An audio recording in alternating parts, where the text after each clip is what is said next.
जय श्री कृष्णा। राधे राधे मेरे भक्त जनों, आज आप सुनेंगे चैत्र पूर्णिमा की 5 व्रत कथाएं। सत्यनारायण भगवान का कथा सुनने से आपका सारा मनोकामना पूर्ण हो जाएंगे। अगर सत्यनारायण भगवान का कथा आप मन से तन से पूरा सुनते हैं तो आप पर सत्यनारायण भगवान जरूर प्रसन्न होंगे, आपका सारा मनोकामना पूरा कर देंगे।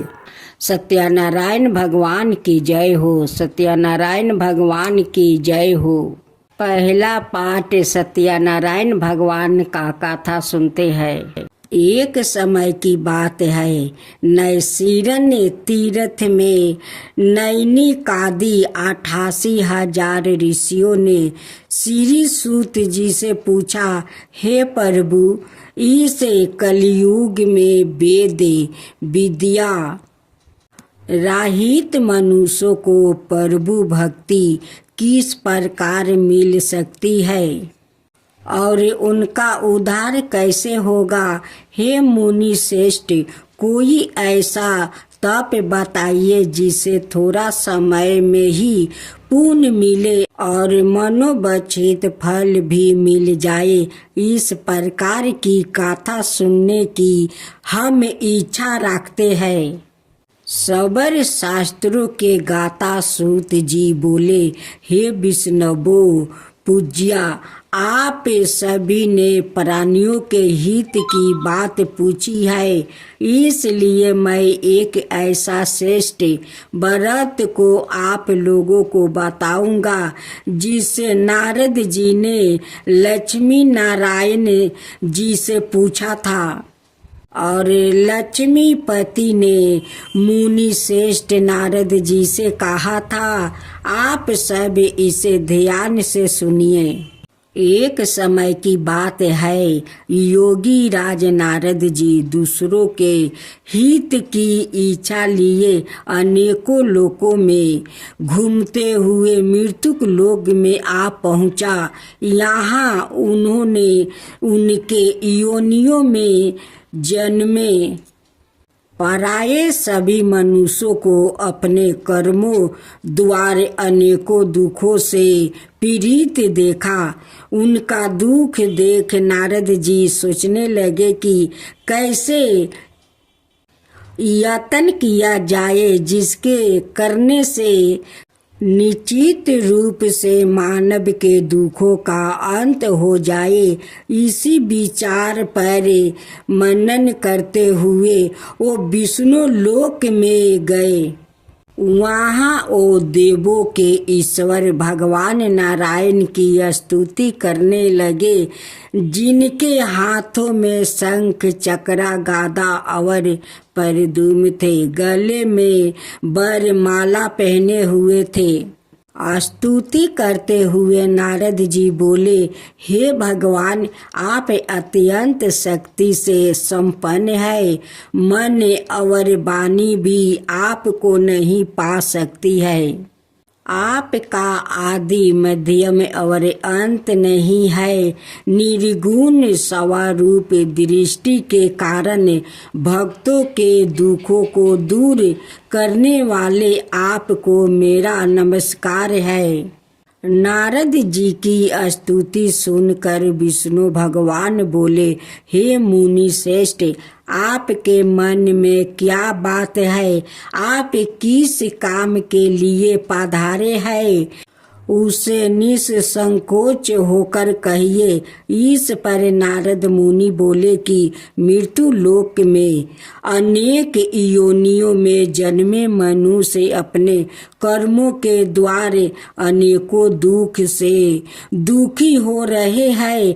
हे नाथ, आप मुझ पर दया रखते हैं तो बताइए कि वो मनुष्य थोड़े प्रयास से ही अपने दुखों से कैसे छुटकारा पा सकते हैं।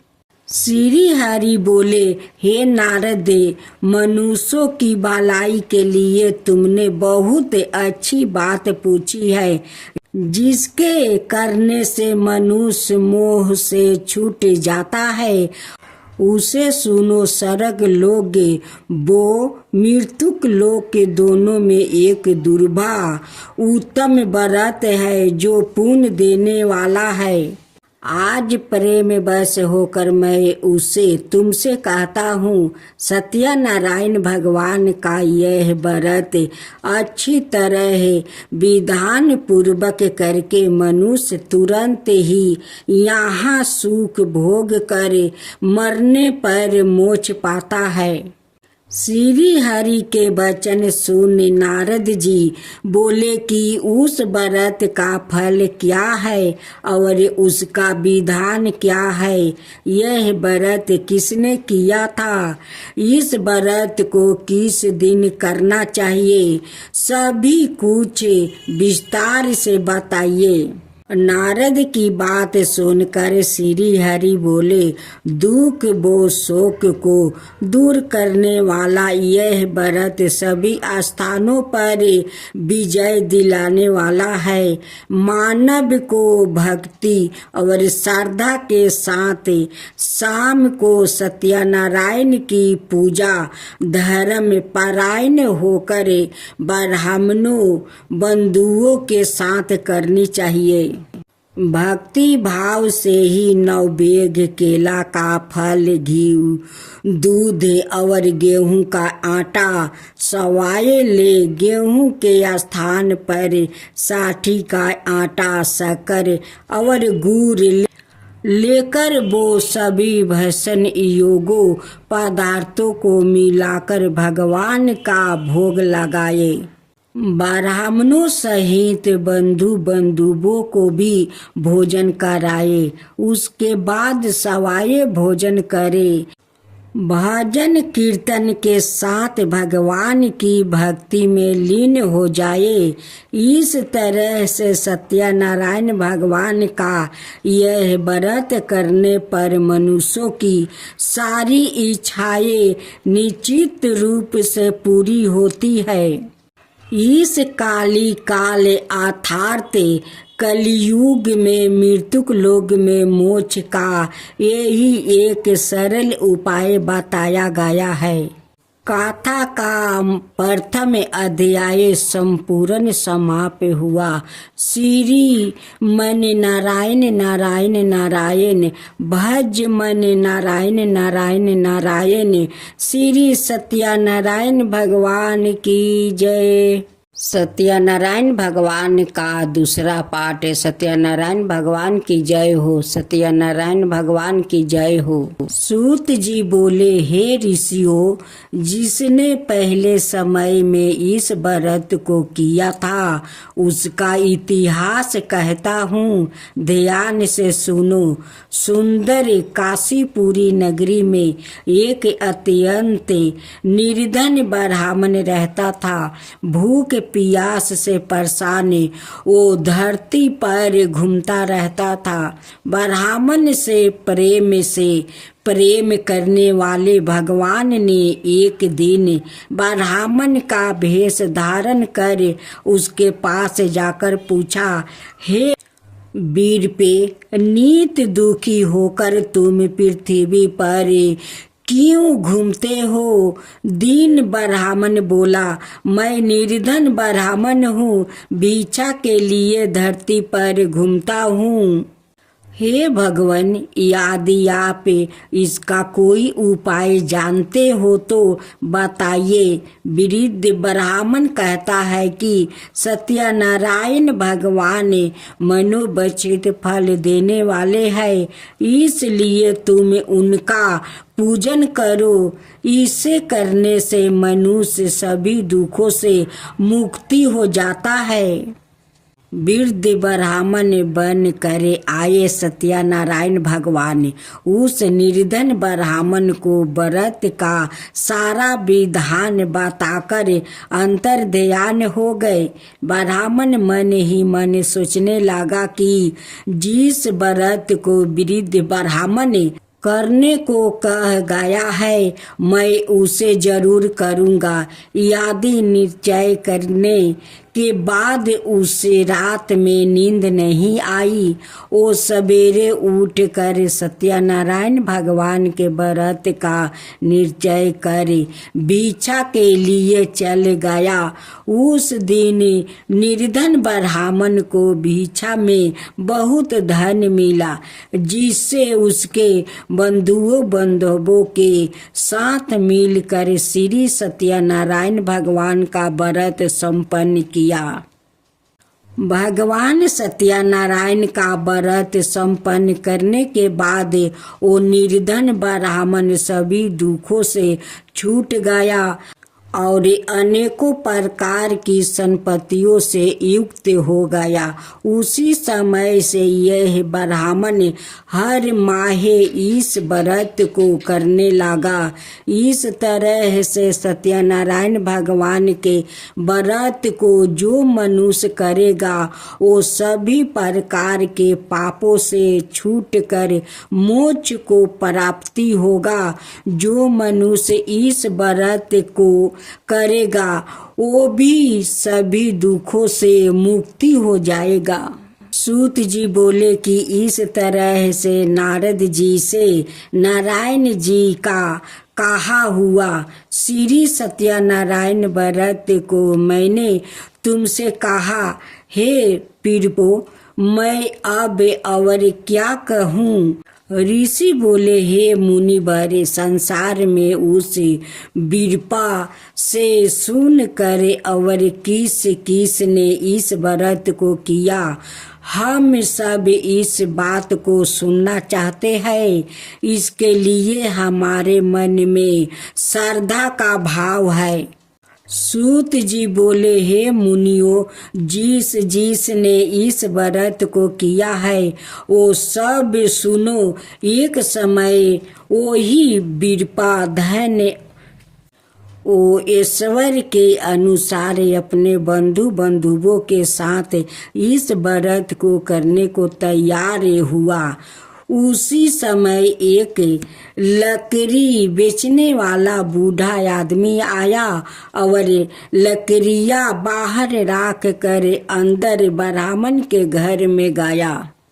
प्यास से दुखी ओ लकड़हारा उनको व्रत करते देख बिरपा को नमस्कार कर पूछने लगा कि आप यह क्यों कर रहे हैं और इसे करने से क्या फल मिलेगा, कृपया मुझे भी बताइए। ब्राह्मण ने कहा कि सब मनोकामनाओं को पूरा करने वाला यह सत्यनारायण भगवान का व्रत है। इनकी कृपा से ही मेरा घर में धन धनाए आदि की वृद्धि हुई है। बिरपा से सत्यनारायण व्रत के बारे में जानकर लकड़हारा बहुत प्रसन्न हुआ। चनामृत लेकर वो प्रसाद खाने के बाद वो अपने घर गया। लकड़हारा ने अपने मन में संकल्प किया कि आज लकड़ी बेचने से जो धन मिलेगा उसी से सत्यनारायण भगवान का उत्तम व्रत करूँगा। मन में इस विचार को ले बूढ़ा आदमी सिर पर लकड़ियाँ राख उस नगर में बेचने गया जहाँ धनी लोग ज्यादा रहते थे। उस नगर में उस आदमी लकड़ियों का दाम पहले से 4 गुना अधिक मिलता है। बूढ़ा प्रसन्नता के साथ दाम लेकर केले, शक्कर, घी, दूध, दही और गेहूं का आटा ले और सत्यनारायण भगवान के व्रत की अन्याय सामग्रियों लेकर अपने घर गया। वहां से उसने अपने बंधुओं को बुलाकर विधि विधान से सत्यनारायण भगवान का पूजा और व्रत किया। इस व्रत के प्रभाव से वो बूढ़ा लकड़हारा धन पुत्र आदि से युक्त होकर संसार के समस्त दुख भोगे अंत काल में वैकुंठ धाम चला गया। कथा का द्वितीय अध्याय संपूर्ण हुआ। श्रीमन नारायण नारायण नारायण भज मन नारायण नारायण नारायण। श्री सत्यनारायण भगवान की जय। सत्यनारायण भगवान का तीसरा पाठ। सत्यनारायण भगवान की जय। सत्यनारायण भगवान की जय। सूत जी बोले, हे श्रेष्ठ मुनियों, अब आगे की कथा कहता हूँ। पहले समय में उलेका मुख नाम का एक वृद्धिमान राजा था। वो अत्यंत भक्त और जितेंद्रिया था। प्रतीत दिन देवों स्थानों पर जाता और निर्धनों को धन देकर उनके कष्ट दूर करता था। उसकी पत्नी कमल के समान मुख वाली थी, सती साध्वी थी। भरतशिला नदी के तट पर उन दोनों ने सत्यनारायण भगवान का व्रत किया। उसी समय साधु नाम का एक वैश्य आया। उसके पास व्यापार करने के लिए बहुत सा धन भी था। राजा को व्रत करते देख कर वो विनय के साथ पूछने लगा, हे राजन, भक्ति भाव से पूर्ण होकर आप यह क्या कर रहे हैं? मैं सुनने की इच्छा रखता हूँ, तो आप मुझे बताइए।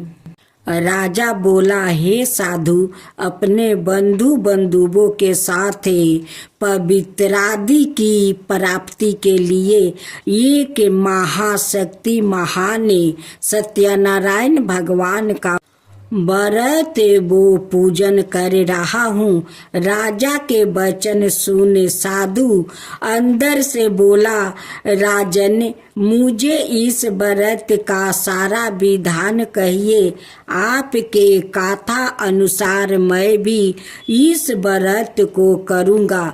मेरी भी संतान नहीं है और इस व्रत को करने से निस्तान रूप से मुझे संतान की प्राप्ति होगी।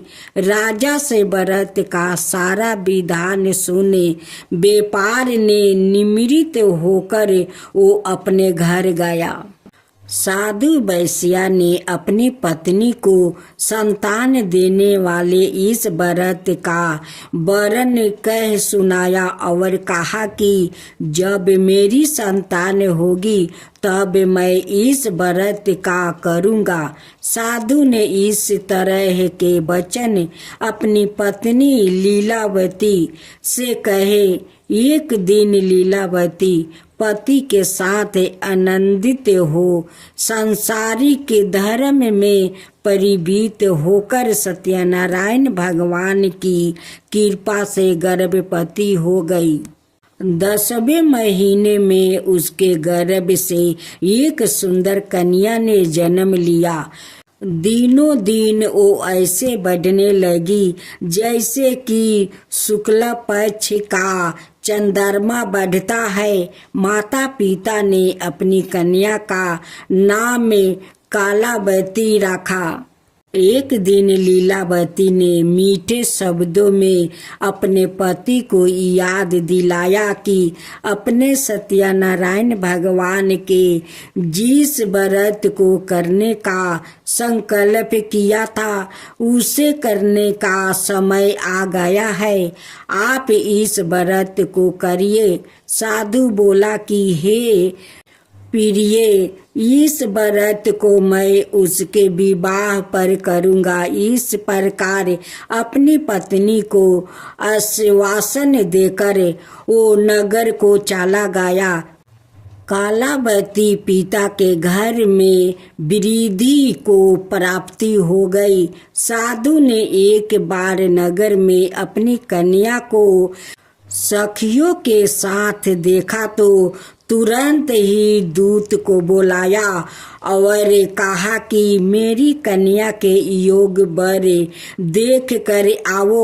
साधु की बात सुनकर दूत कंचन नगर में पहुंचा और वहां देखभाल कर लड़की के सुयोग्य बानीक पुत्र को ले आए।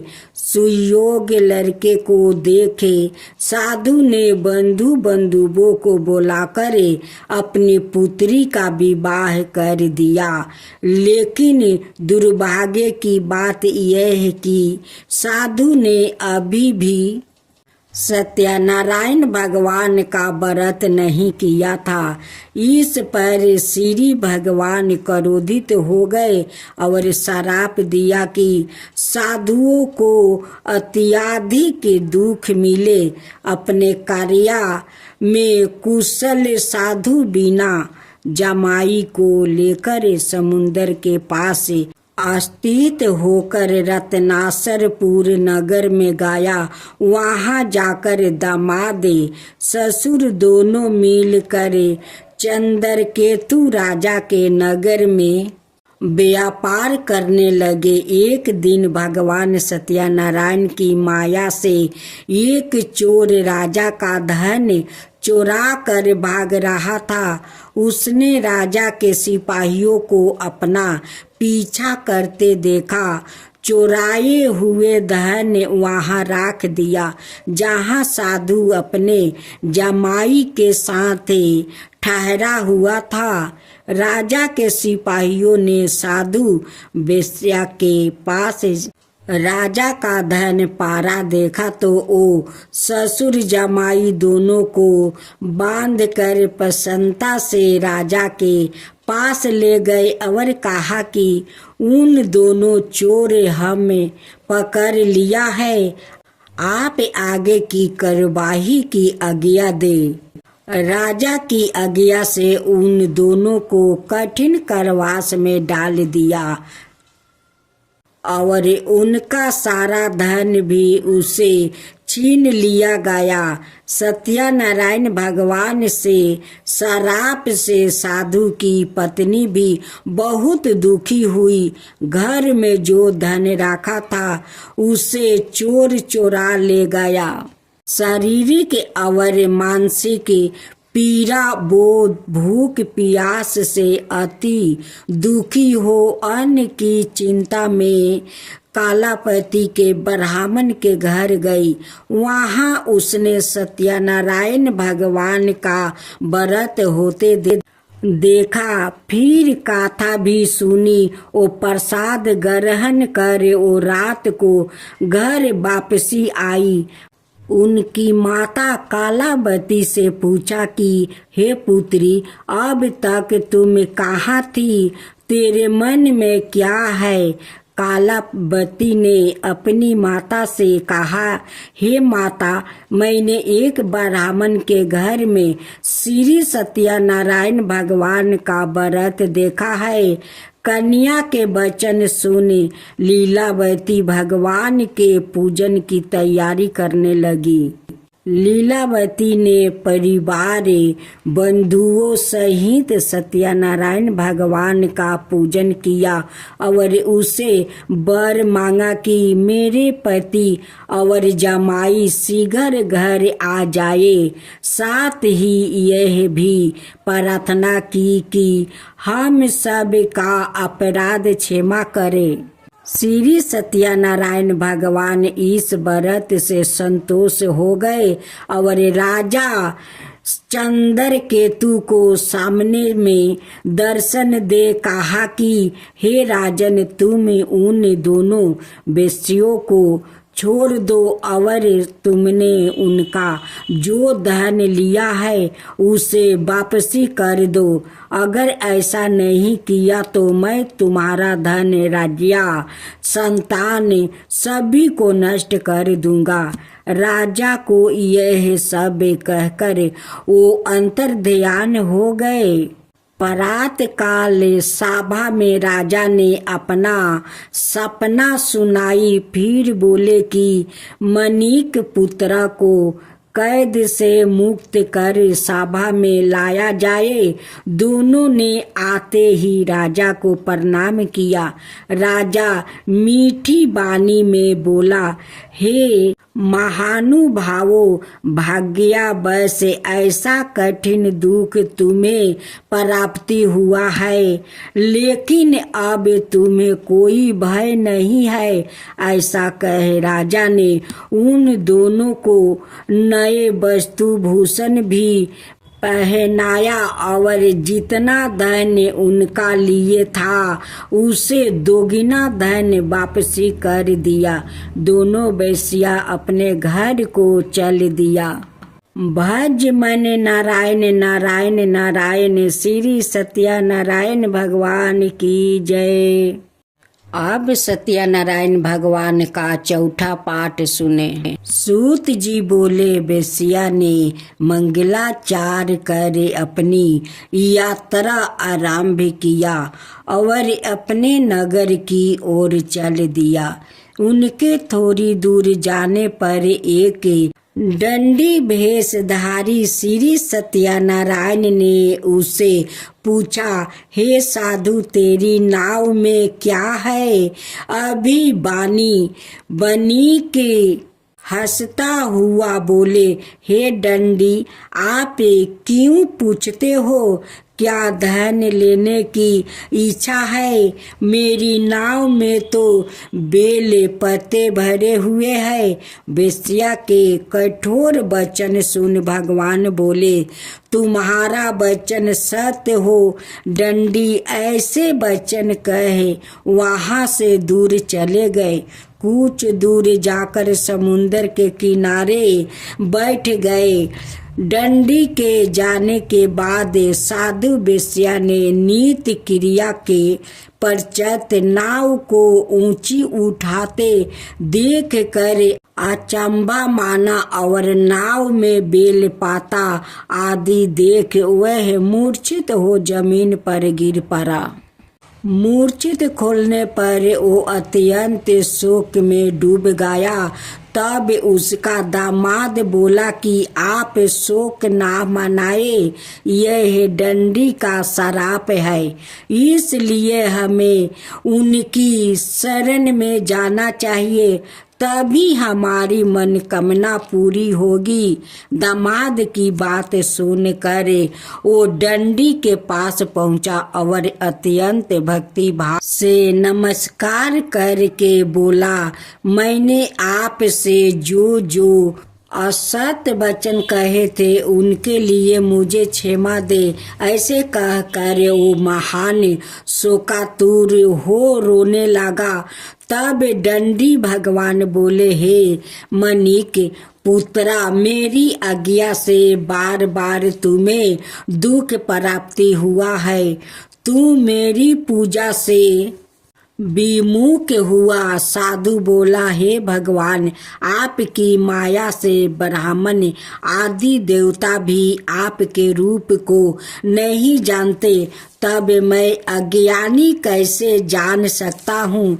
आप प्रसन्न हुए, अब मैं समर्था के अनुसार आपकी पूजा करूँगा। मेरी रक्षा करो और पहले के समान नौका में धन भर दो।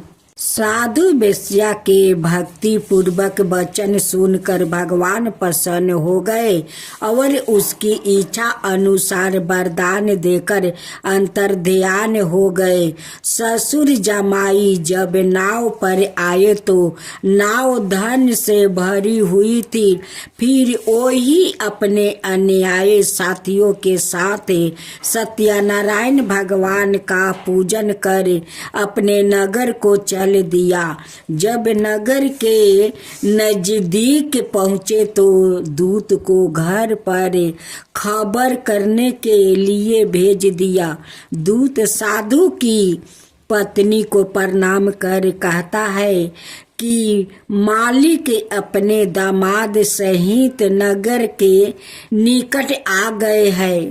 दूत की बात सुनकर साधु की पत्नी लीलावती ने बड़े हर्ष के साथ सत्यनारायण भगवान का पूजन कर अपनी पुत्री कालावती से कहा कि मैं अपने पति के दर्शन को जाती हूँ, तू कार्य पूरा कर शीघ्र आ जा।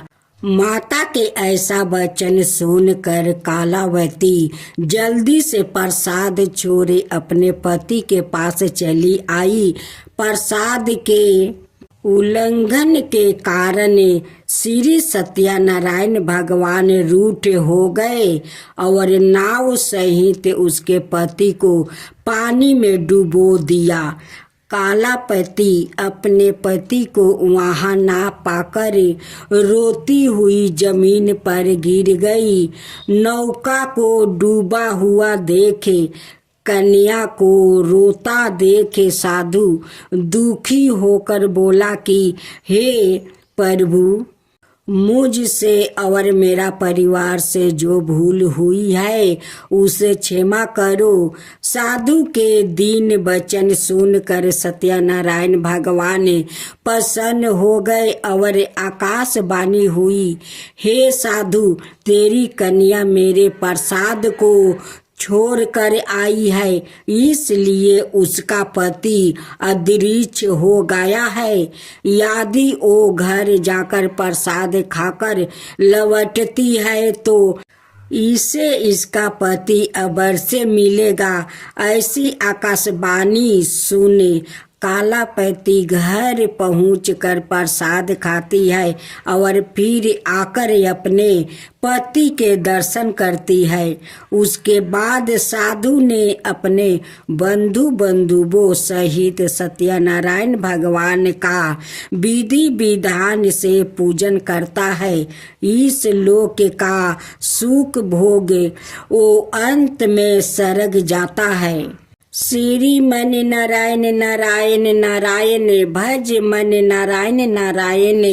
श्री सत्यनारायण भगवान की जय। सत्यनारायण भगवान का 5वां पाठ।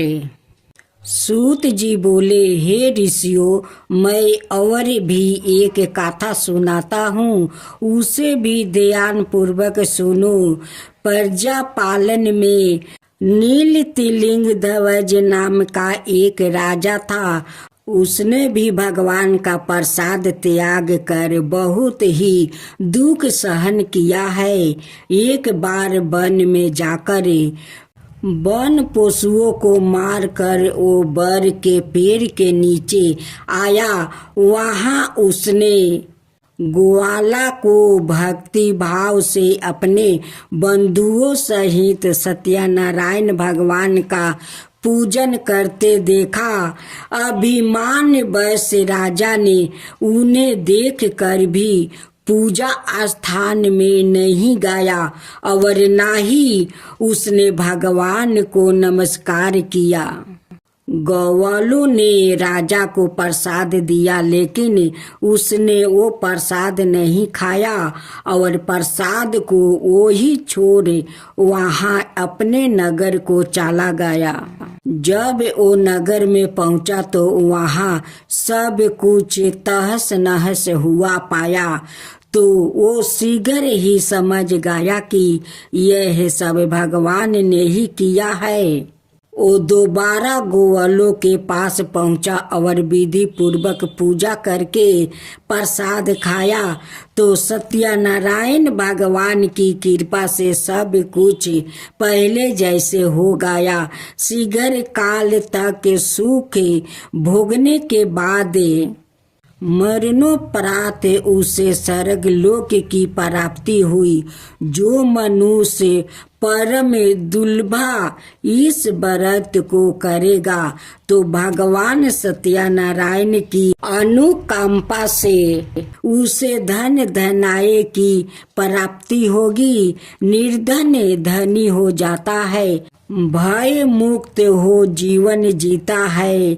संतानहीन मनुष्य को संतान सुख मिलता है और सारे मनोरथ पूर्ण होने पर मानव अंत काल में वैकुंठ धाम को जाता है। सूत जी बोले, जिन्होंने पहले इस व्रत को किया है, अब उनके दूसरे जन्म की कथा कहता हूँ। वृद्ध सातानंद ब्राह्मण ने सुदामा का जन्म लेकर मोक्ष की प्राप्ति की। लकड़हारा ने अगले जन्म में निष्ठा बनकर मोक्ष प्राप्ति किया। उल्का नाम का राजा दशरथ होकर वैकुंठ गए। साधु नाम के वेश्या ने मोर ध्वज बनकर अपने पुत्र को आरे से चीर कर मोक्ष पाया। महाराजा तिलिंग दवाज ने सवाए भू होकर भगवान में भक्ति युक्त हो कर्म कर मोक्ष पाया। ओम जय जगदीश हरे, स्वामी जय जगदीश हरे। भक्तों जन के संकट क्षण में दूर करे। ओम जय जगदीश हरे। जो दावे फल पावे, दुखी विनाश मन का। सुख संपत्ति घर आवे, कष्ट मिटे तन का। ओम जय जगदीश हरे। माता पिता तुम मेरे, शरण कहूँ किसकी। तुम बिना और न दूजा, आस करूं मैं किसकी। ओम जय जगदीश हरे।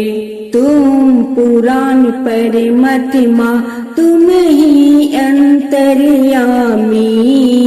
पार बरिमा परमेश्वर, तुम ही सबके स्वामी। ओम जय जगदीश हरे।